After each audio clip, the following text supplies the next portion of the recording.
Hello students, मैं हूं गुंजन एरन और अपनी आज की इस वीडियो में हम बात कर रहे हैं क्लास 12th मैथमेटिक्स से चैप्टर 3 आव्यूह मैट्रिसेस की, जिसमें हमारा आज का टॉपिक होगा आपकी विविध प्रश्नावली से पहले दिए गए विविध उदाहरणों को पढ़ना। मिसलेनियस एग्जाम्पल्स जो भी आपकी बुक में दे रखे हैं, आज हम आपको उन्हें समझाने वाले हैं। तो यहाँ हमने फर्स्ट क्वेश्चन लिखा है, यदि A बराबर एक मैट्रिक्स दिया गया है जो कि 2x2 क्रॉस का है, तो हमें सिद्ध करके बताना है a की घात n का मान cos n theta sin n theta minus sin n theta और यहाँ cos n थीटा के बराबर होगा, जहाँ n प्रदर्शित कर रहे हैं किसी भी प्राकृतिक संख्याओं को। तो इस तरीके के प्रश्नों को सिद्ध करने के लिए हम गणितीय आगमन के सिद्धांत का प्रयोग करते हैं, जिसे आप क्लास 11th में पढ़ करके आए हैं। इस गणितीय आगमन के सिद्धांत में हमें क्या करना होता है, सबसे पहले जो भी हमें स्टेटमेंट दे रखा है उसे हम n बराबर 1 के लिए सत्य दिखाते हैं। उसके बाद किसी भी राशि मान करके चलिए n बराबर k के लिए हम उसे सत्य मान लेते हैं और हमें सिद्ध करना होता है कि जब वह k के लिए सत्य है तो वह k+1 के लिए भी सत्य होगा। और यदि आप ऐसा कर पाते हैं, k+1 के लिए भी आप उसे सही दिखा पाते हैं, तो यह सिद्ध हो जाता है कि दिया गया मान n के प्रत्येक मान के लिए सत्य ही होगा। तो हम यहाँ यही करके चलेंगे। माना यह जो हमें Pn दिया गया है वह यदि a बराबर यह है तो an बराबर यह होगा, इस प्रकार से दिया गया है। यदि हम Pn को रिप्रेजेंट कर लेते हैं, ये हम अपनी तरफ से मान रहे हैं कि यह जो कथन है वह हम Pn से रिप्रेजेंट कर रहे हैं। तो यदि a बराबर cos theta sin theta minus sin theta और यहाँ cos थीटा दिया गया है, तो a की घात n का मान बराबर होगा cos n theta sin n theta, यहाँ माइनस sin n थीटा और यहाँ cos में n थीटा। तो यह हो जाता है हमारा स्टेटमेंट कि यदि a बराबर यह दिया गया आव्यूह है तो a की घात n का मान इतना होगा। और सबसे पहले हम इसे n बराबर 1 के लिए सिद्ध करेंगे, तो P1 का मान ज्ञात करके बताएंगे। तो जहाँ जहाँ n आ रही हैं वहाँ सभी जगह हम 1 लगा लेंगे, तो P1 का मान कितना मिलेगा, a बराबर तो वही रहने वाला है क्योंकि वहाँ पर कहीं n नहीं आ रहा है।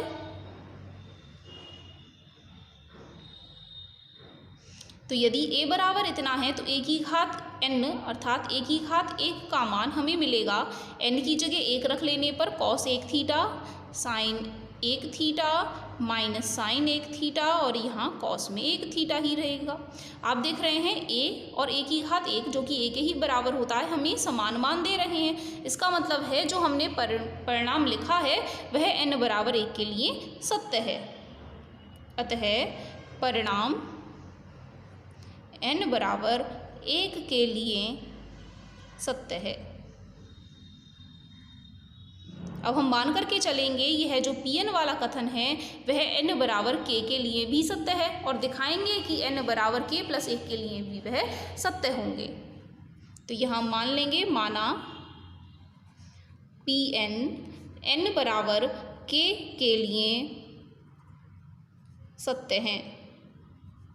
तो यहाँ हम जब सत्य मान रहे हैं तो इस तरीके से हमें Pk प्राप्त हो जाएगा कि यदि a बराबर cos theta sin theta minus sin theta और यहाँ cos थीटा हैं, तो a की घात k का मान हमेशा बराबर ही होगा cos n की जगह k लगा लेंगे, cos k theta sin k theta, यहाँ माइनस में sin k थीटा और यहाँ पर में cos k थीटा।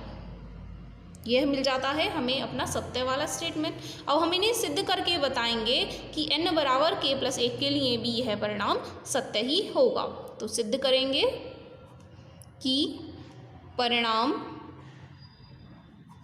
n बराबर k+1 के लिए भी सत्य है। तो k+1 के लिए सिद्ध करने के लिए हमें a की घात k+1 का मान निकाल करके बताना होगा और वह किस रूप में आना चाहिए, जहाँ जहाँ n आ रहा है, जहाँ जहाँ k आ रहा है, अब वहाँ k+1 आना चाहिए। तो a की घात k+1 का मान निकालेंगे जो कि बराबर होगा a गुणा a की घात k के। a की जगह a का मान लगाएंगे तो cos थीटा, यहाँ sin थीटा, यहाँ माइनस sin थीटा और यहाँ cos थीटा। साथ ही गुणा में हमें रखना है a की घात k वाला मान, तो cos k theta sin k theta minus sin k theta और यहाँ कॉस के थीटा। अब इन दोनों अवयवों की यदि हम गुणा कर लेते हैं तो हमें कितना मिलेगा? गुणन के नियम से पहली पंक्ति पहले स्तंभ की गुणा करने पर कॉस थीटा कॉस के थीटा, और यहाँ साइन थीटा प्लस माइनस की वजह से माइनस हो जाएगा साइन थीटा साइन के थीटा। तो गुणा करने पर हम लिख लेंगे कॉस थीटा कॉस के थीटा माइनस में साइन थीटा साइन के थीटा। इसी तरीके से दूसरा अवयव ज्ञात करने के लिए 1 2 पहली पंक्ति दूसरे स्तंभ की गुणा करेंगे, इन अवयवों की गुणा करेंगे, बीच में प्लस इन दोनों अवयवों की गुणा करेंगे। तो यहाँ हमें मिलेगा कॉस थीटा साइन के theta plus sine theta cos के थीटा। इसी तरीके से अपनी दूसरी पंक्ति में दूसरी पंक्ति पहले स्तंभ की गुणा करके लिखने पर यहाँ हमें मिलेगा माइनस में साइन थीटा कॉस के थीटा, बीच में प्लस होता है, लेकिन कॉस थीटा की गुणा माइनस साइन के थीटा में करने पर फिर से हमें यहाँ माइनस मिलेंगे और इनकी गुणा करने पर कॉस थीटा साइन के थीटा। लास्ट में दूसरी पंक्ति दूसरे स्तंभ की गुणा करेंगे तो माइनस साइन थीटा की गुणा साइन के थीटा में कर लेने पर माइनस साइन थीटा साइन के थीटा, बीच में फॉर्मूले के हिसाब से प्लस होता है, और कॉस थीटा की गुणा कॉस के थीटा में करेंगे तो प्लस ही रहेगा कॉस थीटा कॉस के थीटा। अब यहाँ हमें देखना है क्या कुछ फॉर्मूलेज यहाँ बन सकते हैं। तो आप देख रहे हैं cos A cos B minus sign A sine B, ये फॉर्मूला होता है कॉस ए प्लस बी का। तो इन्हें बदल करके हम लिख सकते हैं ए की जगह थीटा है और बी की जगह पर के थीटा है। इसी तरीके से यहाँ आप देखेंगे तो साइन ए, पहले इसे हम पढ़ लें, sign A cos B plus cos A sine B, तो ये फॉर्मूला होता है साइन ए प्लस बी का। तो इसे बदल करके हम लिखेंगे साइन ए की जगह है के थीटा प्लस बी की जगह पर है थीटा। इसी तरीके से यहाँ आप देखें माइनस कॉमन ले लेने के बाद हमें बचेगा साइन ए कॉस बी, फिर यहाँ प्लस हो जाएगा कॉस ए साइन बी। ये फिर से फॉर्मूला होता है माइनस कॉमन लेने के बाद साइन ए प्लस बी का। तो ए की जगह पर थीटा है और बी की जगह पर के थीटा है। इसी तरीके से आप यहाँ देखेंगे तो cos A cos B minus sign A sine B, ये फॉर्मूला होते हैं कॉस ए प्लस बी के लिए। तो यहाँ फिर से हम बदल करके लिखेंगे कॉस ए प्लस बी। ये हमारे चारों फॉर्मूले हमें मिल जाते हैं। इसके बाद हम इन्हें थोड़ा और आगे सॉल्व कर लें तो आप देख रहे हैं यहाँ से ब्रैकेट में से थीटा हम कॉमन ले सकते हैं, साथ ही हमें इसे के प्लस 1 के रूप का लिखना है तो के को हम आगे लिख लेंगे और 1 को पीछे लिख लेंगे। तो कॉस ए के प्लस 1 गुणा थीटा। इसी तरीके से थीटा जब हम यहाँ कॉमन लेंगे तो साइन में के प्लस 1 गुणा में थीटा, यहाँ माइनस तो ऐसे ही रहेगा, फिर से ब्रैकेट से आप जैसे ही थीटा कॉमन निकालेंगे तो के प्लस 1 थीटा, यहाँ कॉस के प्लस 1 थीटा। तो आप देख रहे हैं यदि कंपैरिजन करके देखेंगे आप ए की घात n के साथ में, तो n के प्लेस पे यहाँ आ रहा है के प्लस 1। जब हम निकाल रहे हैं n का मान यहाँ के प्लस 1 रख करके, इसका मतलब है यह जो हमें दिया गया कथन है Pn जिसे हमने माना था वह n बराबर के प्लस 1 के लिए भी सत्य है। यही हम उन्हें लिख करके बता देंगे। अतः Pn n बराबर के प्लस 1 के लिए भी सत्य है।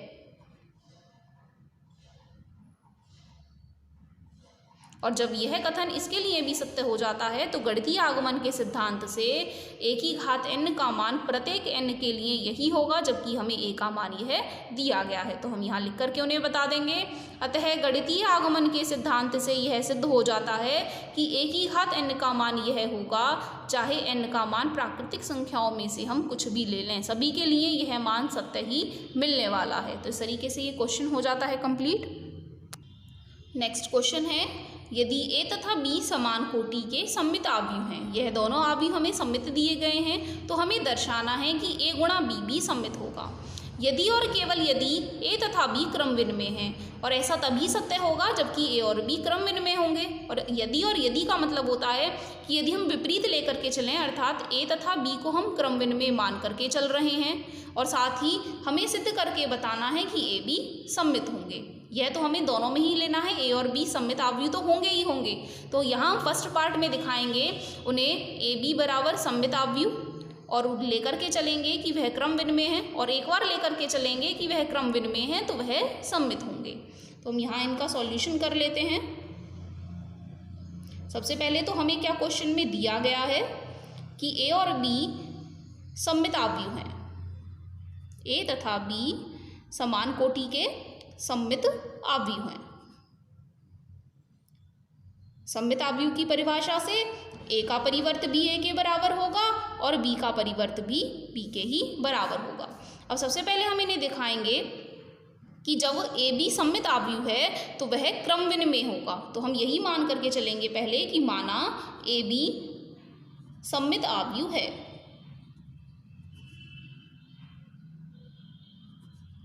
जब ए बी सममित आव्यूह है तो इसका मतलब है ए बी का जब भी हम परिवर्त निकालेंगे तो वह हमें ए बी के बराबर ही मिल जाएगा डेफिनेशन के अकॉर्डिंग, क्योंकि वह हमें सममित आव्यूह दिया गया है। लेकिन ए बी के होल डैश के लिए हमने फॉर्मूला पढ़ा है कि यह बी डैश गुणा ए डैश के बराबर होते हैं, और बराबर में तो ए बी चल ही रहे हैं। आप इनका रीज़न लिख करके बता सकते हैं, चूँकि हमने पढ़ा है ए बी का होल डैश इक्वल होता है बी डैश गुणा ए डैश के, इसीलिए हमने इन्हें बदल करके ऐसा लिख दिया है।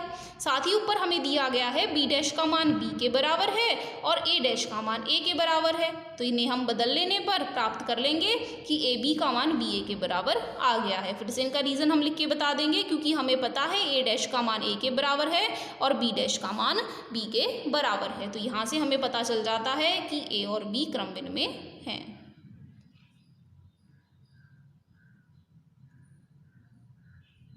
अब इसी तरीके से इसका अपोजिट पार्ट भी हम सिद्ध करेंगे, क्योंकि जहाँ पर शब्द आ जाता है यदि और केवल यदि, हमें दोनों ही पार्ट हल करके बताने हैं। पहले केस में हम एक पार्ट को सही लेकर के चलेंगे, दूसरा दिखाएंगे।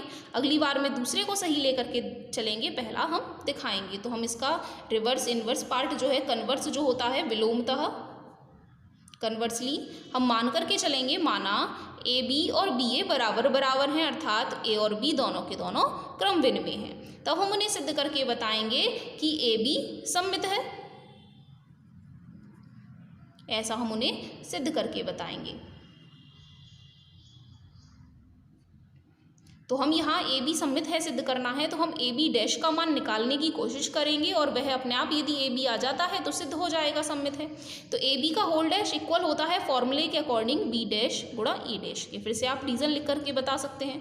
साथ ही बी डैश का मान बी के बराबर है और ए डैश का मान ए के बराबर है। यह तो हमें दिया ही गया है दोनों ही मानों के लिए, क्वेश्चन में हमें दे रखा है ए डैश का मान ए के बराबर है और बी डैश का मान बी के बराबर है। साथ ही अब हमने माना है कि ए बी और बी ए बराबर है, तो बी ए को बदल करके हम क्या लिख सकते हैं, ए बी लिख सकते हैं। अब आप यहाँ देखेंगे हमने यहाँ ए बी का डैश निकाल करके ए बी के ही बराबर दिखा दिया है, और परिभाषा के हिसाब से यदि किसी भी आव्यूह का परिवर्त उसी के बराबर आ जाता है तो फिर वह आव्यूह सममित आव्यूह कहलाता है। तो हम यहाँ सिद्ध कर देते हैं कि ए बी सममित आव्यूह है। यही हमें इन्हें सिद्ध करके बताना था।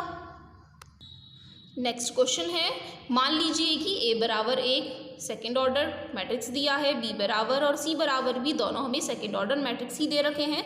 तब हमें एक ऐसा आव्यूह डी ज्ञात करके बताना है कि C D minus A B का मान 0 के बराबर हो। तो यहाँ हम सबसे पहले डी कौन से ऑर्डर का लेना पड़ेगा, C D minus A B बराबर 0 होने के लिए, इसे परिभाषित होने के लिए हमें चाहिए कि जो डी का ऑर्डर है वह इन सभी के ऑर्डर के बराबर ही होना चाहिए, क्योंकि यदि हमें गुणा भी करनी है तो जितने यहाँ स्तंभ हैं उतनी ही यहाँ पंक्तियाँ होनी चाहिए। और साथ ही जब हम दो अवयवों को घटा रहे होंगे तो वहाँ हमें तो ऑर्डर इक्वल ही चाहिए होगा। यदि आप ए बी का ऑर्डर निकालेंगे तो 2 क्रॉस 2 आएगा, तो इसका मतलब है हमें डी का ऑर्डर भी 2 क्रॉस 2 ही चाहिए होगा। तो हम इसीलिए यहाँ डी को एक 2 क्रॉस 2 ऑर्डर का एक मैट्रिक्स मान लें। माना यहाँ एक्स वाई जेड और टी इसके अवयव हैं, ऐसा हम मान लेते हैं आव्यूह डी को, क्योंकि हमें यह ज्ञात करके बताना है। तब हमें डी आव्यूह ऐसा चाहिए है जो कि स्थिति C D minus A B बराबर 0 को संतुष्ट कर रहे हों। तो यदि इसमें हम सभी के मान लगा लेते हैं तो सी की जगह मान दिया है 2, 3, 5, 8, डी की जगह अभी हमने मान लिया है एक्स वाई जेड टी, बीच में माइनस, ए का मान ए की जगह लगाएंगे 2, 3, -1, 4, और बी की जगह 5, 7, 2, 4 बराबर में 0। साथ ही साथ हम इनकी गुणा कर लेंगे। पहली पंक्ति की पहले स्तंभ के साथ गुणा करेंगे 2x + 5z, पहली पंक्ति की दूसरे स्तंभ से करेंगे तो 2y + 5t, दूसरी पंक्ति की पहले स्तंभ से करेंगे तो 3x + 8z, और दूसरी पंक्ति की दूसरे स्तंभ से करेंगे तो 3y + 8t, बीच में माइनस लगाएंगे। इसी तरीके से इनकी गुणा कर लेने पर हमें प्राप्त हो जाएगा 2 पंजे 10, -1 की साथ में करेंगे -7, यहाँ गुणा कर लेने पर हमें मिलेगा 4 -4, दूसरी पंक्ति की गुणा पहले स्तंभ में करने पर 15 + 28, दूसरी पंक्ति की गुणा दूसरे में करने पर 3 दूनी 6 प्लस 16 है और बराबर में तो 0 चल ही रहे हैं। इसके बाद इन्हें हल करने के लिए हम इनके संगत अवयवों को घटा लेंगे, क्योंकि बीच में यहाँ माइनस का चिन्ह लगा हुआ है। तो हमें मिलेगा 2x प्लस 5z माइनस 3, यहाँ मिलेगा 2y प्लस 5t और 4 में से 4 घटाएंगे तो 0 ही मिल जाएगा। तो 0 को तो यहाँ से हम हटा लेंगे, चाहे आप एक स्टेप में से और हल कर लीजिए। तो यहाँ आपको क्या मिलने वाला है, 10 में से 7 घटाएंगे 3, यहाँ 0 और इन्हें जोड़ लेने पर 43 और इन्हें जोड़ लेने पर 22। तो अब हमें इसे घटा करके बताना है। तो यहाँ हमने -3 लिखा है, इन्हें घटाएंगे तो 0 को लिखना जरूरी नहीं है। यहाँ मिलेगा 3x प्लस 8z और माइनस में 43, यहाँ लास्ट में 3y प्लस 8t और माइनस में 22 और बराबर में तो 0 चल ही रहा है। अब बराबर में यदि हम 0 वाले अवयव को रख लेते हैं तो हमें ये प्राप्त हो जाएगा। अब चूंकि दो अवयव हमें बराबर बराबर दिए गए हैं, तो दो अवयवों की समानता की परिभाषा से इनके सभी संगत अवयव हमें बराबर बराबर मिलने चाहिए। तो समानता की परिभाषा से हमें मिल जाएगा 2x प्लस 5z माइनस 3 बराबर 0, समीकरण नंबर 1। इसी तरीके से 3x प्लस 8z माइनस 43 बराबर 0, समीकरण नंबर 2। 2y प्लस 5t बराबर 0, इन दोनों को बराबर रखने पर समीकरण नंबर 3। और लास्ट में इस अवयव से 3y प्लस 8t माइनस 22 बराबर 0, ये हो जाती है हमारी समीकरण नंबर 4। अब इन समीकरणों को हमें हल करना है और x, y, z, t के मान ज्ञात करके बताने हैं। तो सबसे पहले हम हल करेंगे समीकरण नंबर 1 और 2, क्योंकि यह दोनों ही समीकरणें x और z में आ रही हैं, तो इन्हें हल करेंगे।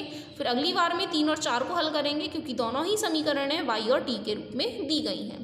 तो समीकरण 1 और 2 को हल करने के लिए दिए हम 1 और 2 के x के गुणांकों को बराबर बनाना चाहें तो पहली समीकरण में 3 से गुणा कर लें और दूसरी समीकरण में 2 से गुणा कर लें और घटा लेने पर हमें यहाँ z का मान पता चल जाएगा। तो यही काम हम करेंगे, सबसे पहले समीकरण 1 और 2 को हल करके बताएंगे। तो हमें यहाँ हल करने के लिए करना होगा समीकरण 1 में 3 से गुणा और समीकरण 2 में 2 से गुणा। तो जैसे ही हम समीकरण नंबर 1 में 3 से गुणा करेंगे, 3 दूनी 6, 3 पंजे 15 और यहाँ 3 तिया 9 बराबर 0। साथ ही समीकरण 2 में 2 से गुणा कर लेने पर 3 दूनी 6, यहाँ 2 से गुणा करनी है, 8 दूनी 16 और 43 दूनी हमें मिल जाएंगे 46 बराबर 0। इन दोनों समीकरणों को घटा लेने पर नीचे वाली समीकरण के चिन्ह बदल जाएंगे, ये दोनों मान कट रहे हैं। 15 में से 16 घटाएंगे, माइनस में 1 z बचेंगे। 86 प्लस के हैं, 9 माइनस के हैं, घटाने पड़ेंगे, प्लस वाले बड़े हैं तो प्लस वाले हमें मिल जाएंगे 77 बराबर 0। माइनस z बराबर 77 को उधर लेकर के जाओगे -77 और माइनस से माइनस काट लेने पर z का मान हमें मिल जाता है 77। अब इस मान को चाहे हम समीकरण नंबर 1 में लगाएं चाहे 2 में लगाएं, दोनों से आपको एक जैसा ही मान मिलने वाला है। तो समीकरण 1 से है यदि हम z का मान रख करके x का मान निकालना चाहें तो 2x प्लस 5 गुणा z का मान -3 बराबर 0। तो 2x प्लस 5 गुणा यदि हम अंदर कर लेते हैं तो हमें मिलेगा 385 माइनस में 3 बराबर 0। 2x बराबर 385 में से 3 घटाएंगे तो 382, साथ ही साथ पक्षांतर और कर लें 382। 2 का भाग कर लेने पर हमें मिलेगा 3 में यहाँ 191, x का मान हो जाता है माइनस में 191। अब इसी तरीके से हम अपनी समीकरण नंबर 3 और 4 को भी हल करके बताएंगे। तो हम देखें समीकरण नंबर 3 और 4 में हमें क्या क्या गुणांक दिए गए हैं। यहाँ दिया गया है 2 और यहाँ दिया गया है 3। तो यदि हम 3 में गुणा कर लेंगे 3 की और 4 में गुणा कर लेंगे 2 की, तो 3 दूनी 6 और 2 तिया 6, फिर से y वाले गुणांक हमें बराबर मिल जाएंगे। तो यहाँ हमने समीकरण 3 में 3 से गुणा करके और समीकरण 4 में 2 से गुणा करके इन्हें लिख लिया है। साथ ही घटाने के लिए नीचे वाली समीकरणों के चिन्हों को बदल लेने पर यह दोनों मान कट जाएंगे। 15 से 16 घटाएंगे, 1 t बचेंगे, 0 से 44 घटाएंगे, माइनस में 44। माइनस से माइनस कैंसिल हो रहे हैं, t का मान हमें हल करके मिल जाता है 44। अब इस मान को फिर से हम चाहे समीकरण 3 में लगा लें चाहे 4 में लगा लें, दोनों से ही आपको एक जैसे मान मिलने वाले हैं। तो t का मान हम लगा लेते हैं समीकरण नंबर 3 में। t का मान समीकरण 3 में रखने पर, और जो समीकरण 3 हमें दी गई है वह है 2y प्लस 5t बराबर 0। तो 2y प्लस 5 गुणा t का मान अभी हमें मिला है 44 बराबर में 0। 2y प्लस 5 की गुणा यदि हम अंदर कर लेंगे तो हमें मिलेंगे 220 बराबर 0। 2y बराबर 220 का पक्षांतर उस तरफ कर लेने पर और y बराबर 2 का भाग कर लेने पर y का मान हमें मिल जाता है माइनस में 110। अब हमें सभी के मान मिल चुके हैं और हमने जो d बराबर मैट्रिक्स माना था वह x, y, z और t माना था, तो सभी के मान यहाँ लगा लेने पर x का मान हमें मिला है माइनस में 191, y का मान हमें मिला है माइनस में 110, z का मान हमें मिला है 77 और t का मान हमें मिला है 44। तो ये हो जाता है हमारा अभिष्ट अवयव जो हमसे वह पूछ रहे थे b का मान। तो अपनी आज की इस वीडियो में इतना ही। हम अपने नेक्स्ट वीडियो में कवर करेंगे मिसलेनियस एक्सरसाइज में जितने भी क्वेश्चंस दे रखे हैं, वहाँ जिन क्वेश्चनों में आपको ज़्यादा दिक्कत आने वाली है हम उन्हें ज़्यादा फोकस करेंगे और जिन क्वेश्चनों को हमें लगेगा कि आप उन्हें अच्छे से कर पाएंगे तो शायद हम उन्हें आपको प्रैक्टिस के लिए छोड़ें। तो आज के लिए इतना ही, धन्यवाद।